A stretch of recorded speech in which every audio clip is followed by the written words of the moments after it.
Quando a gente visita um jardim de infância de Pedro Gevaldo, qualquer lugar do mundo, qualquer região do Brasil, a gente logo percebe que é um espaço permeado de natureza.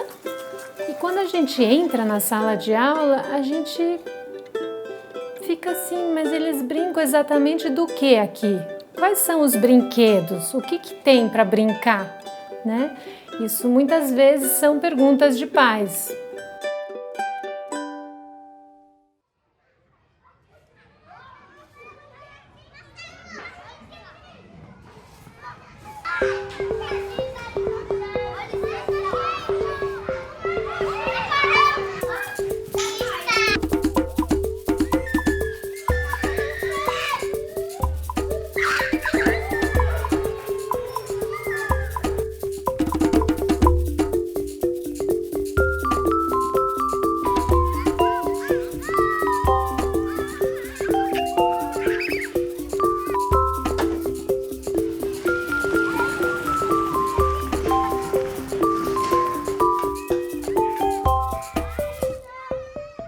Não tem atividade que o educador faz com a criança pequena que seja mais decisiva e importante que o brincar espontâneo.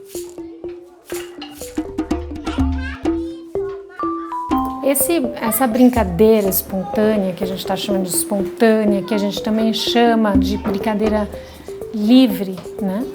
Que ela tem um tempo alongado, não são 15 minutos, né? É um tempo que a criança ela precisa entrar nesse âmbito onde ela vai começar a se ativar. Então é algo que vem de dentro dela para fora. Então muito diferente de uma atividade onde o professor coloca a tarefa, né? E a criança vai na onda do professor, né? Então esse tempo ele é diferente para cada criança, para cada idade, né? Então a gente precisa respeitar isso e realmente assim, precisa ter isso dentro da escola, com toda a nossa força e verdade, que isso aconteça dentro, né, da escola, que a gente respeite isso.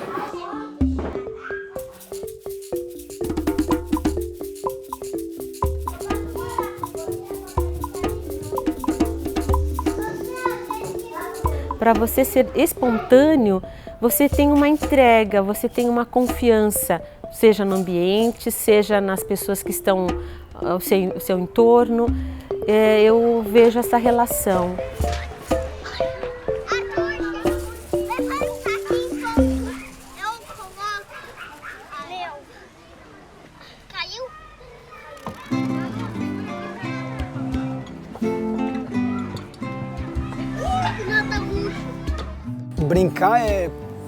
Brincar para mim é algo divino, assim, é como as pessoas acham que eu exagero um pouco, mas para mim brincar é como amar, assim, você não brinca pela metade, você não ama pela metade, ou você brinca ou você não brinca, ninguém fica assim, vamos brincar só um pouquinho, vamos brincar só 30%, não, assim, a gente brinca até acabar a brincadeira, até a gente ter vontade, até a gente perceber, não, agora não deu mais, essa eu não aguento mais, eu quero outra. E é nesse momento que eu acho que as coisas são levadas para o coração.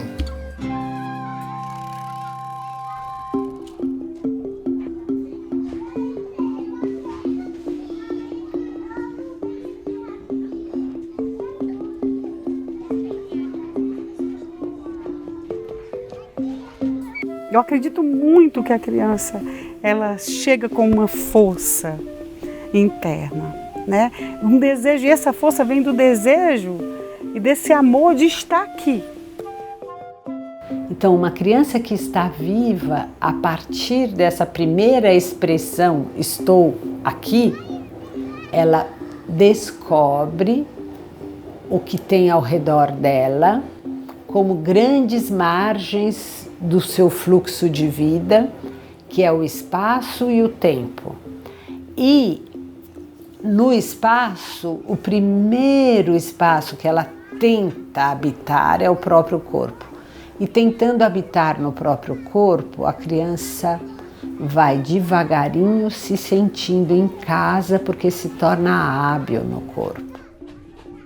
é um ambiente o próprio corpo, certo? Ela precisa ser acolhida nesse ambiente da própria corporalidade. E para isso ela tem essas bênçãos do desenvolvimento natural. E ela pode desenvolver as suas forças. As crianças, elas têm muito mais forças do que às vezes os adultos imaginam. Então, ela precisa ter espaço para brincar com o próprio corpo dela e não tanto coisas de fora, né?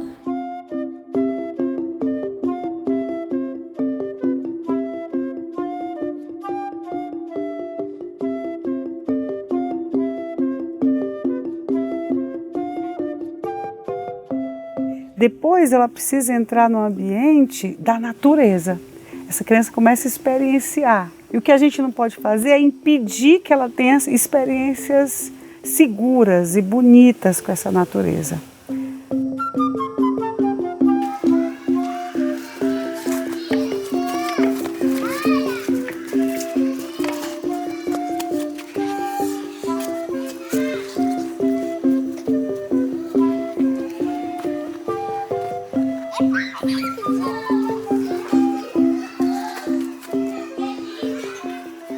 Então, esse grande brinquedo, né, que a gente pode chamar assim, essa grande possibilidade lúdica que é a natureza, ela é o mais importante que a gente pode conseguir oferecer para a criança, né? Por isso essa força, essa importância de que esse espaço do brincar dentro da escola preserve esse espaço de natureza, né?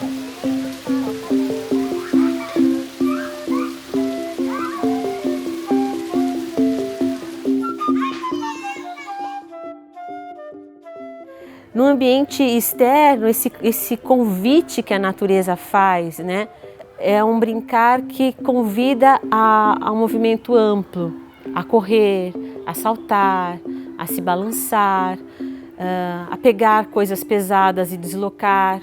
Então, convida para essa grande movimentação. Um lugar apropriado para uma criança é o lugar onde ela pode ancorar nesse corpo dela. E para isso ela vai ter que experienciar a força, a rapidez, ela vai ter que experienciar a dor, ela vai ter que sentir o joelho que dói quando ela cai. E aí tá tudo bem, porque vai ficar bom. Tá doendo? Tá doendo, mas vai passar. Então não é um brinquedo de uma idade, e sim a natureza abrange todas as idades, né? Ela se presta a esse serviço.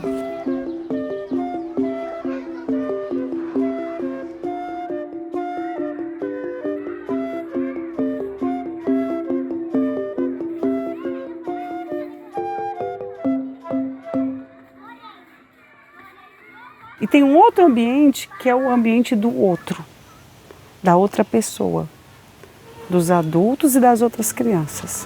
Esse ambiente também precisa ser um ambiente preparado para essa criança entrar.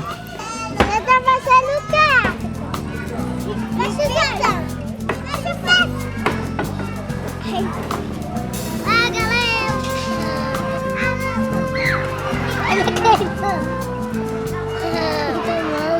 Já não basta mais só a natureza, né? Já não basta mais só o meu corpo, mas agora é necessário, é fundamental os meus amigos. E eu lembro que quando eu era moleque, a gente precisava de todo mundo. E se a gente não tinha todo mundo, pelo menos na minha época, na minha infância, a gente brincava sozinho, esperando sempre que o outro pudesse chegar.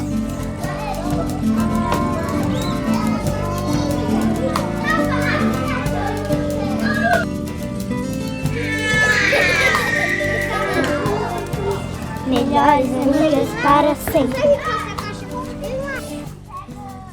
Quando surge o enredo, a história, se faz de conta, é bem fundamental essa companhia, essa parceria. E é bonito de ver que aí as crianças mais velhas do jardim, né, as mais maduras, elas costumam liderar esse enredo, onde elas conseguem construir essa história, conseguem segurar a história, né, até o final. Você não quer ir aqui no acampamento tão legal?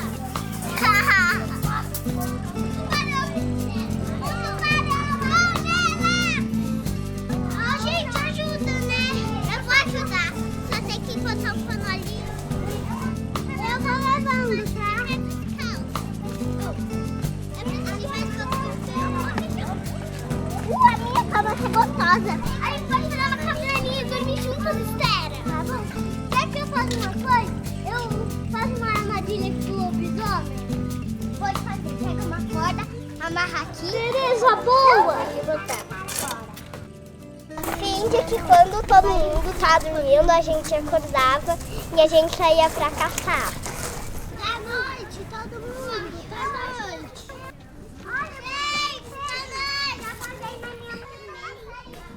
Essa relação com o espaço social vai devagarinho trazendo para a criança a possibilidade dela autonomamente decidir qual atividade ela quer fazer. E a autonomia talvez seja um dos pontos culminantes dessa tarefa da primeira infância. Sempre fico feliz, fico emocionado quando eu estou aqui, porque eu vejo que a alegria que as crianças têm quando a professora abre a portinha, elas sabem que agora elas podem fazer o que elas quiserem, assim. E elas sempre sabem o que elas querem fazer, a impressão que eu tenho, é que ela nunca precisa ficar pensando muito, ela sai e olha 3, 4 lugares, algumas sempre brincam na areia, algumas sempre vão para a balança, mas aí daqui a pouco já deu, já se alimentou daquilo, já vai para outra. Mas aí continua, elas sabem que daqui a pouco vai ter de novo, porque aqui o brincar é muito importante, então nunca vai faltar. Então, espontaneidade e autonomia nesse jogo de relação da criança um com o outro. Acho que isso é o nutritivo, é o nutridor.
Nós oferecemos na pedagogia Waldorf uma riqueza de materiais. O que é importante é que eles tenham a sua identidade, a sua veracidade. A criança vai construir o seu brinquedo se ela tem um material adequado para isso. Porque se ela está diante de um material, seja um toquinho, seja uma conchinha, ou uma semente, ela pode ter várias possibilidades com esse material. Ele não é unilateral, ele não é específico para aquela função. Então, a partir desse material, ela é livre para construir o seu brinquedo. Ela não é escrava da função daquele objeto, daquele utensílio, né? É simplesmente um material. Você quer ajudar a gente? Brincar com a gente? Eu tô fazendo um bolo de aniversário.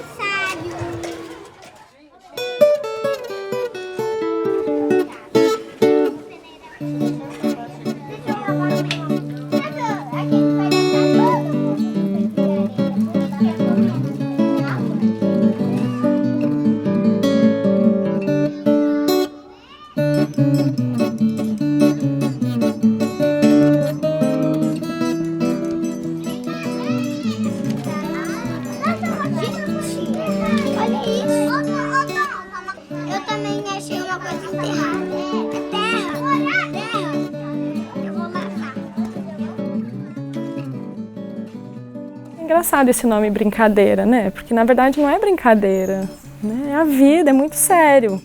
Para as crianças é muito sério brincar, né? Toda a vida deles é isso. Então a gente lê nas crianças assim, tudo que tá vindo, né? Brotando do seu interior assim. Já foi, menino? Não foi?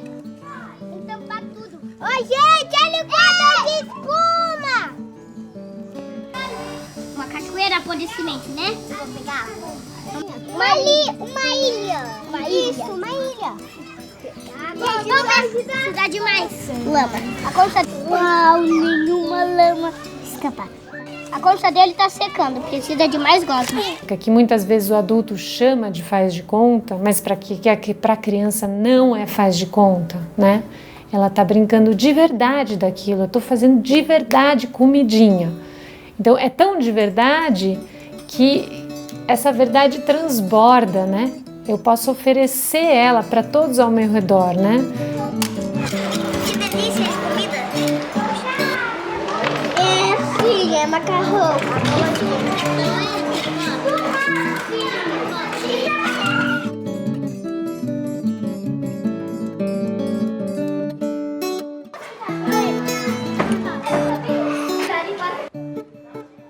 Então a gente vê dentro de uma sala de aula, você me perguntou das minhas crianças, que a gente não precisa interferir e conduzir as brincadeiras, porque tudo que eles precisam desenvolver está neles já. É fazer florescer, dar esse espaço de florescer o que cada um de nós traz na sua essência. O Steiner fala isso, não existe educação, só autoeducação. Então nós formamos esse ambiente onde a criança possa ela mesma se educar.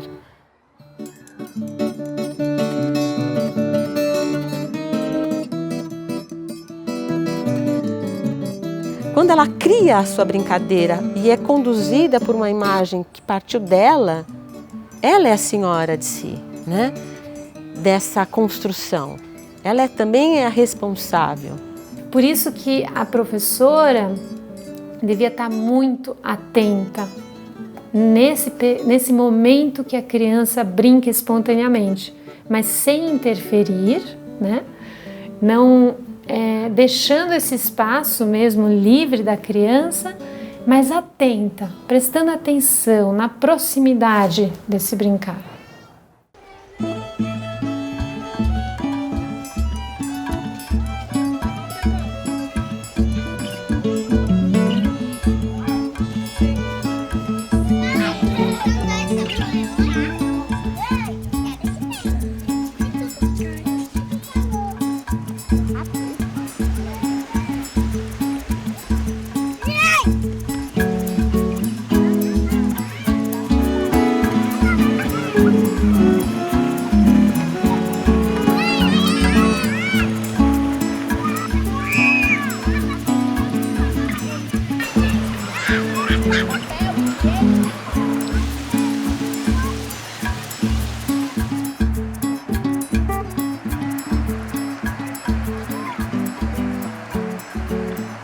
Olha, a mistura de idade é muito rica.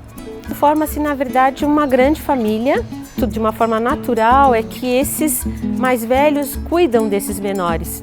E esses menores olham com grande admiração para esses mais velhos e passam a imitá-los e admirá-los, né? Então ele como percorre um ciclo, né, de crescer com a classe. E muitas vezes é o oposto do que ele tem na família. Se ele é o menor na família, o filho menor, ele sempre vai ser. Mas nesse ambiente ele às vezes chega o menor, mas depois ele também tem a oportunidade de ser o mais velho e receber os pequenos da mesma maneira como ele foi recebido. Muito rico e muito especial quando a criança pode se ativar através do brincar, isso fazer essas escolhas, experimentar essa diversidade, né?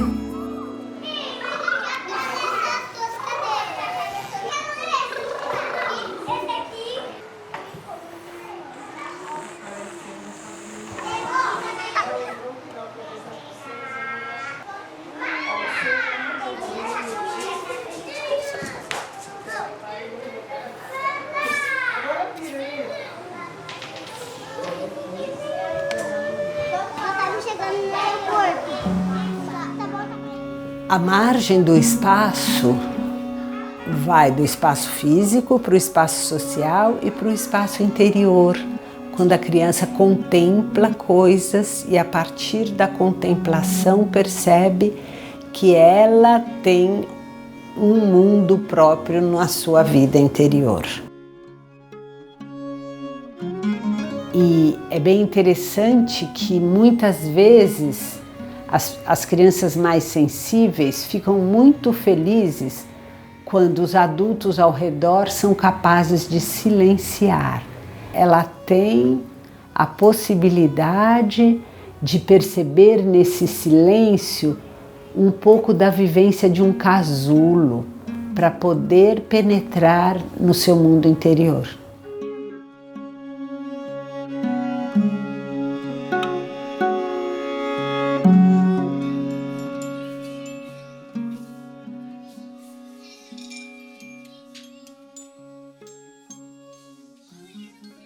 Que a criança espontaneamente se ativa e nós, adultos, muitas vezes interrompemos essa atividade. Que o fim para a criança não necessariamente é uma finalidade que nós chamamos de educativa. O fim para uma criança é preencher o tempo presente com o seu envolvimento, com a sua presença, porque ela vive na atemporalidade. Para ela não faz sentido aquilo que já passou e ela nem está pensando e muito menos ansiando para o que virá.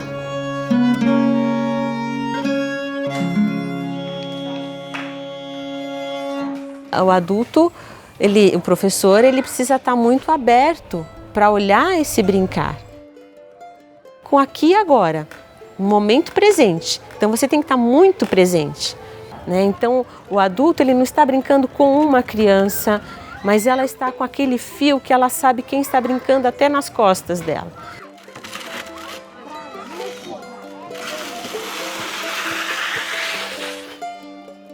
Você vai ampliando a sua rede de sentidos para que você possa acolher as crianças, sentir as crianças. Para isso você precisa estar num ponto e dali radiar, né? Esses tentáculos, digamos assim, ou esses raios.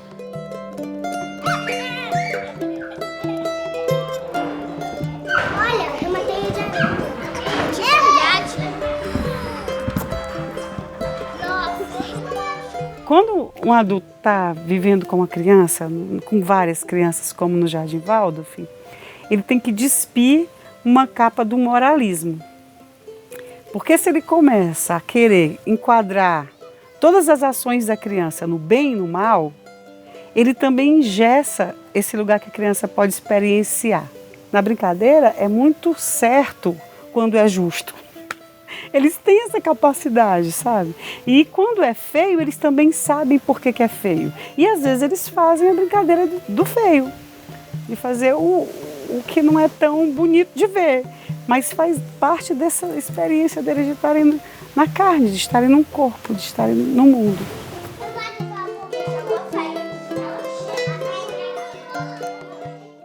A única forma de acordá-la é fazendo cócegas.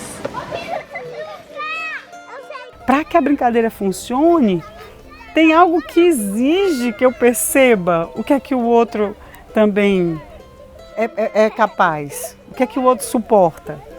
E eles querem que a brincadeira dê certo, a coisa que eles estão mais interessados é que a brincadeira dê certo. Que tal dar um beijinho? E é o que a humanidade precisa, né?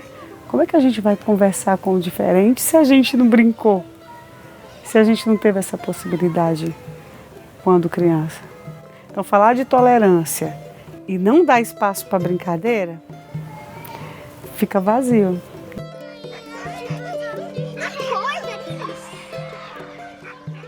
Que as crianças sempre criam novas possibilidades. Então, às vezes, eles estão brincando de algo que às vezes pode ser um pouco mais doloroso, um assunto mais doloroso. Por exemplo, de um pai e uma mãe. Então a criança fala, não, mas não tem pai, tem mãe, não tem mãe. Mas aí eles falam, tá bom, então na nossa família vai ter 3 pais e 3 mães, né? Então existe uma digestão desse mundo que eles estão vivendo ao redor, mas ao mesmo tempo construção, a possibilidade de novas criações. A mamãe escreveu, eu vou ficar com saudade de vocês. Tá, eu vou mandar uma mensagem, mãe, e a gente também vai, mas a gente vai mandar cartas umas para outras. Eu já tô mandando um recado, tá?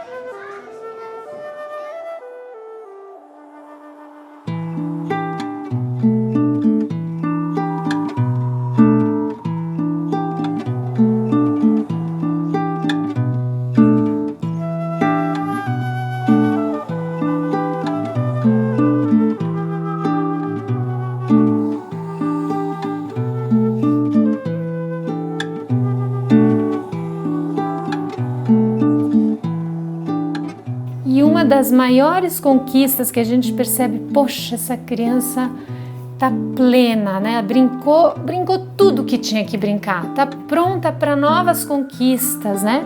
É quando você realmente vê uma criança brincando com uma leveza, né? É tão leve que não cansa, por isso que não precisa parar nunca.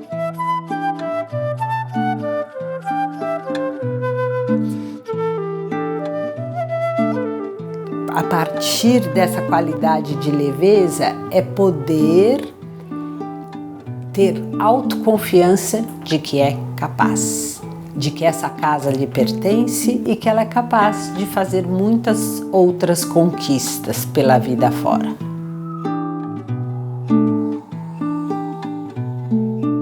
Eu acho que essa criança que brincou, ela leva primeiro essa sensação de existência, de vínculo.